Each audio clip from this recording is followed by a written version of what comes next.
Hello, I'm Tom Dozier, and this presentation is some questions and answers for a college student named Alicia, and I decided to share it with everyone. So if we look at first question, what is misophonia?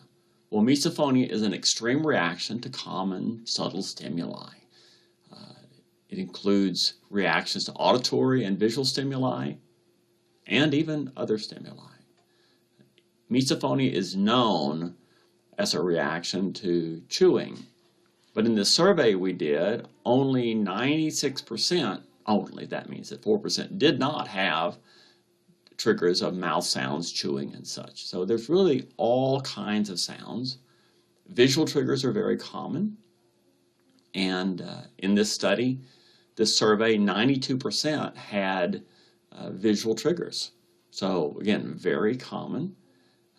But there were also other triggers, feeling of vibration, like you're having your desk bumped, or the smell of certain things such as gum or orange peel. Can be literally any repeating sight or sound or sensation can be a trigger. So misophonia is a multisensory condition. Question, does it have a connection to synesthesia?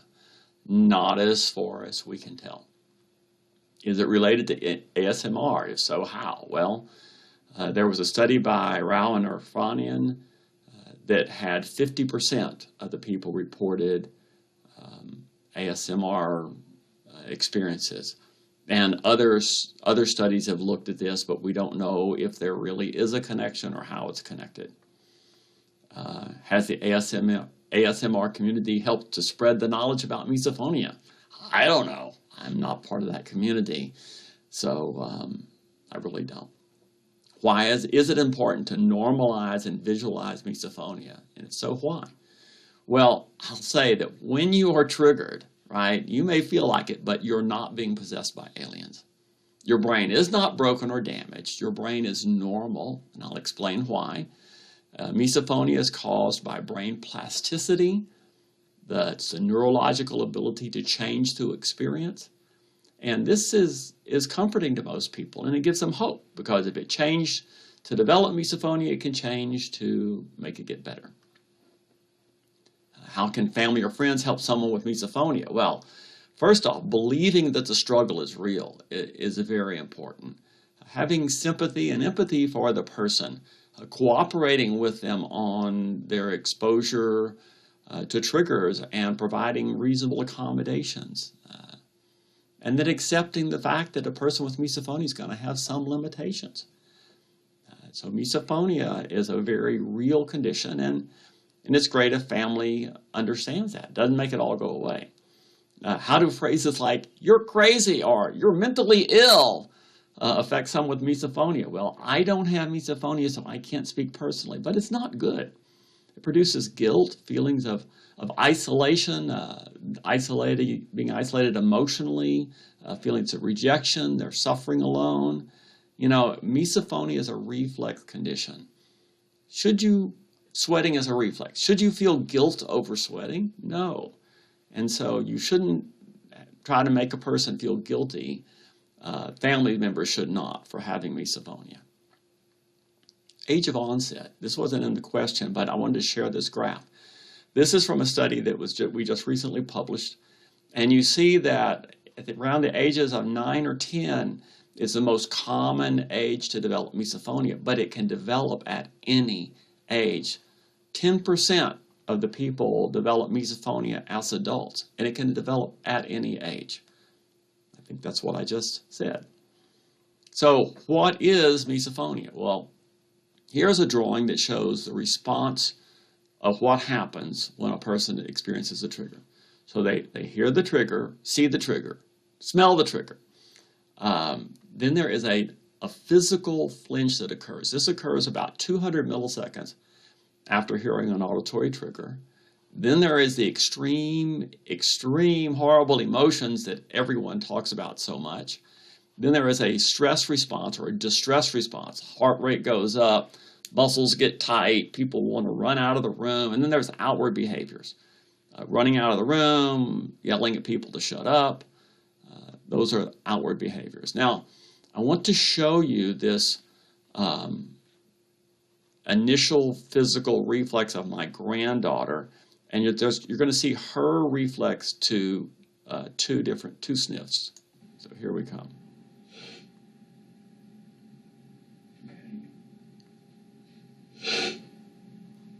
So, wow, that's quite a jolt on her body.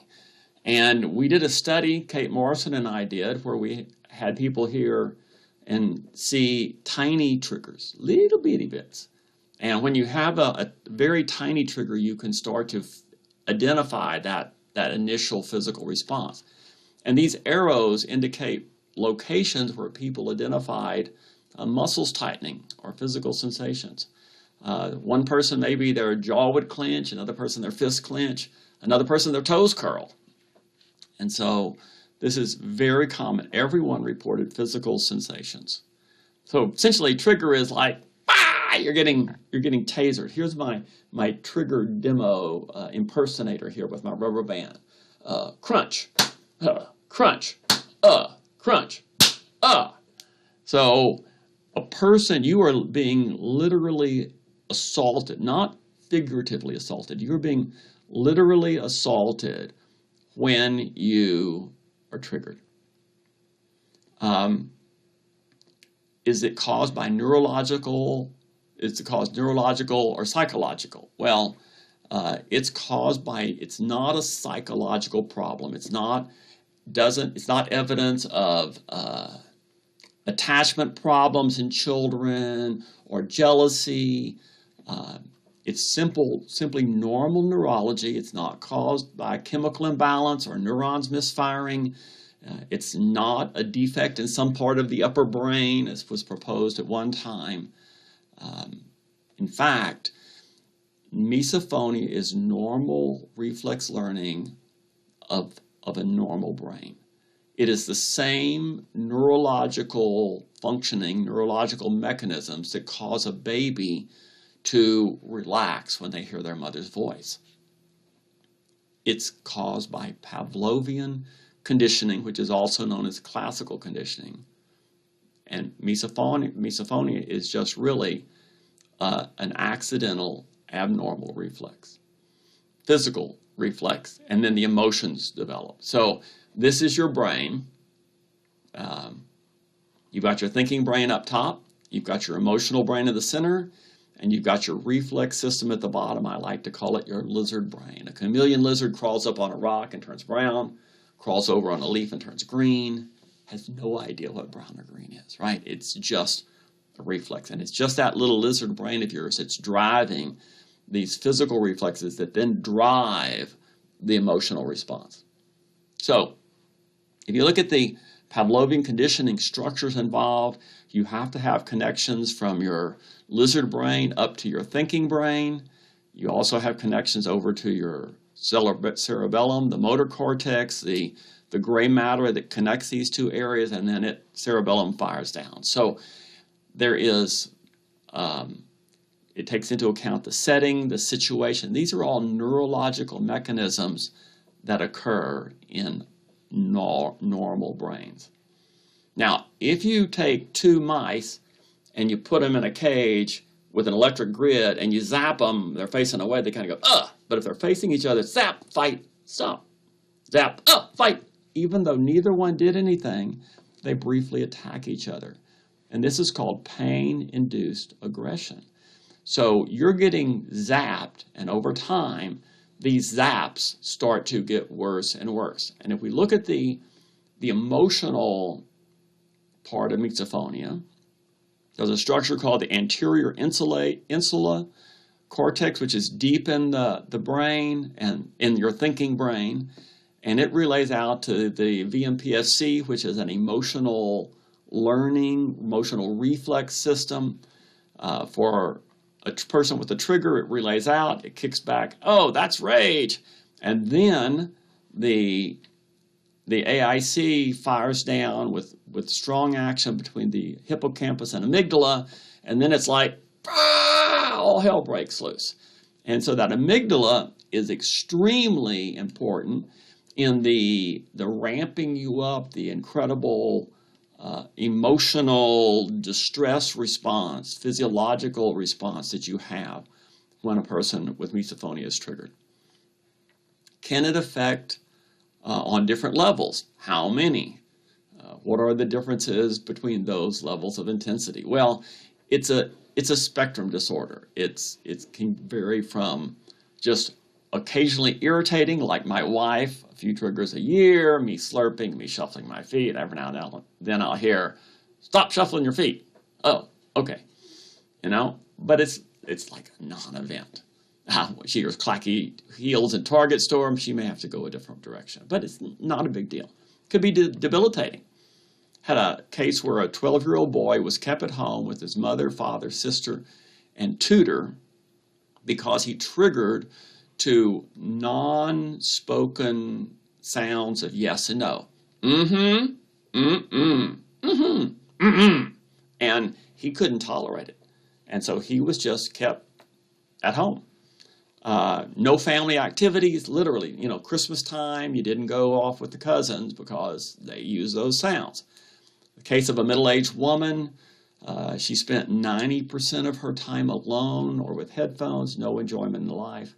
She had quit her job 2 years earlier and moved home into a bedroom in her parents' basement, no dating, no relationships, and had severe social anxiety. So misophonia can cause divorce, isolation, unemployment, suffering, lots of suffering, distress, and even cases of suicide attempts.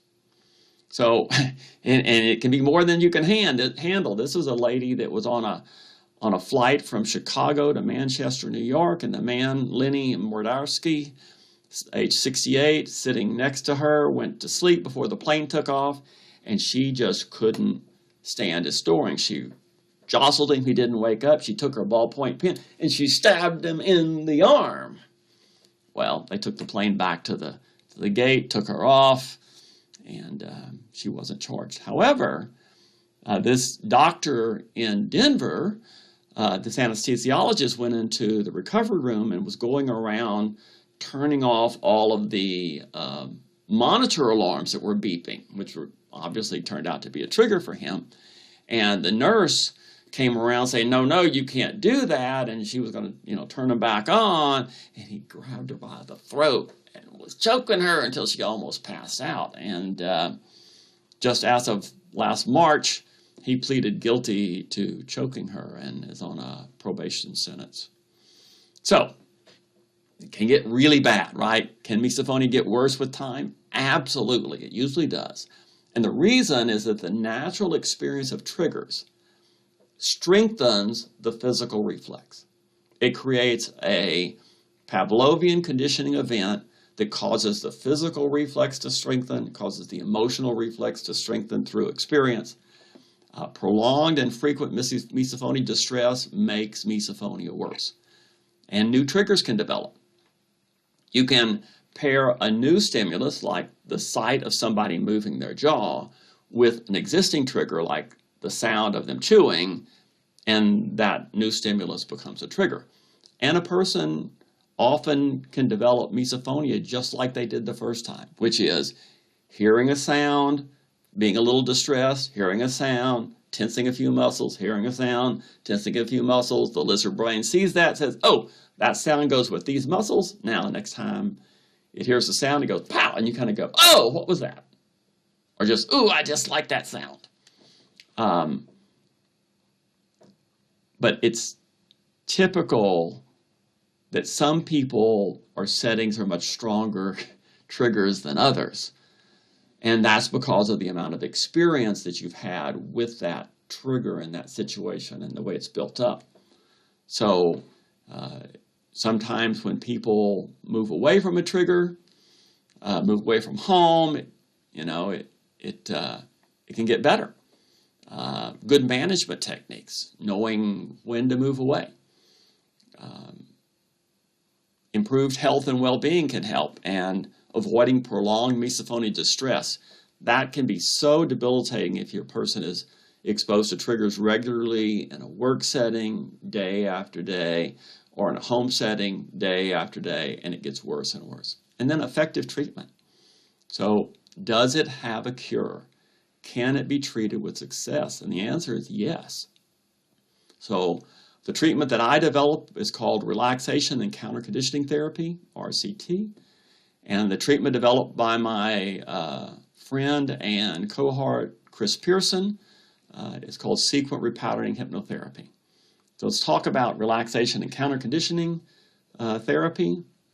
It includes education on misophonia reflexes, what you've heard about what misophonia is in the start of this presentation, and then a little more about how it changes.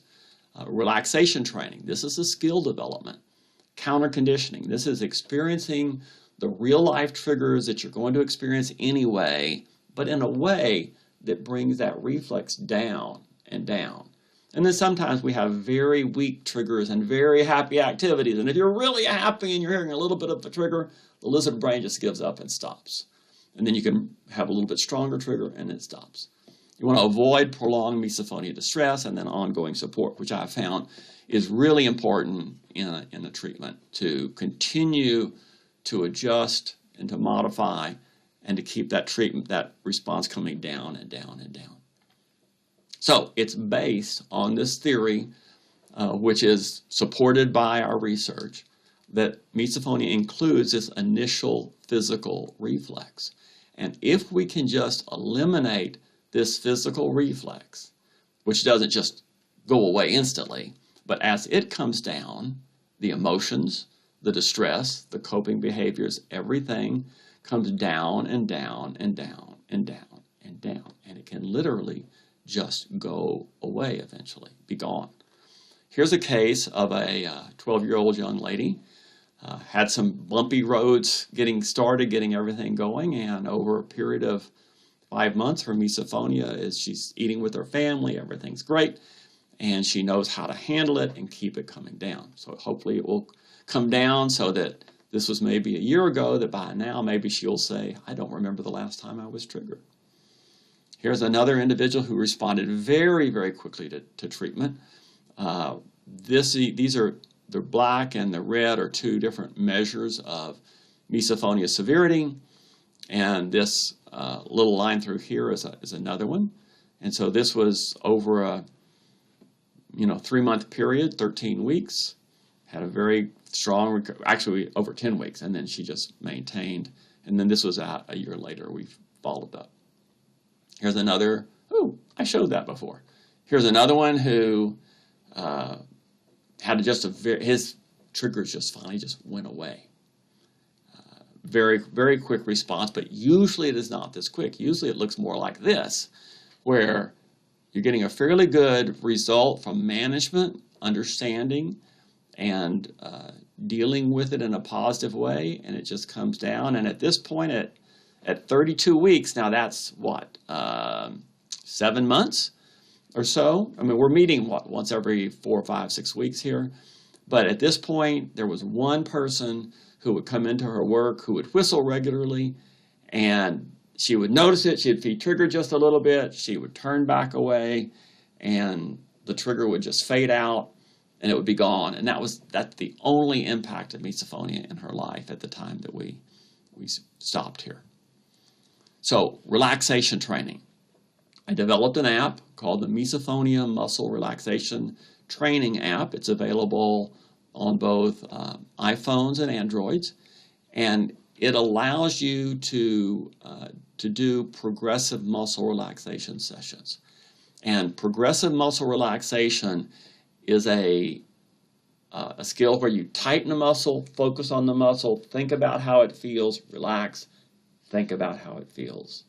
And when you think about the difference between relax and tense, your brain starts growing dendrite fibers, neurons in your brain are growing, new neuron fibers are growing to make new connections to allow you to develop the skill of relaxing on demand. So for the first week, it's really about growing neurons, not about